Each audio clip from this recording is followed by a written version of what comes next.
Poliisi y'e Mayuge ng'eri wamu n'ekitongole ekivunanyizibwa ku myalo mu Mayuge ezzeekola ebikwekete ebitali bimu okufuuza abantu abeenyigira mu nvuba embi wamu n'okukusa obwennyanja obuto.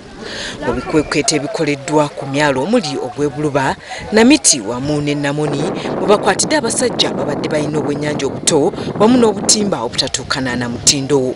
Obutimba buno wamu n'ebwennyanja bwokeddwa okulaba ng'omuze guno gulinnyibwa ku nfeete.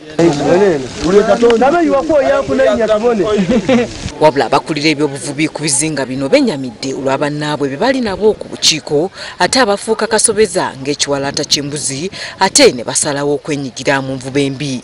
Bano bagamba nti ebyennyanja byongedde n'okukendera mu nnyanja nga kino kiva ku nvuba mbi. Have got a source where they get them from. After banning, they go and buy new ones. And the community themselves, they should realize that these illegal gears are not a source of richness. They are becoming more poorer. Abavubi abamu bawaabidde n'abakungu ba disitulikiti abeenyigidde mu kwolereza abavubi abeenyigira mu nvuba embi kyokka nga tewali kibakolwako. Bagamba balina endene ne bali mu bagamagana n'abakulu ab'Itale. Bagamba bwe nikola kino wano babita mu Itale n'ekizinja tunakyo mu kyondo kyaffe.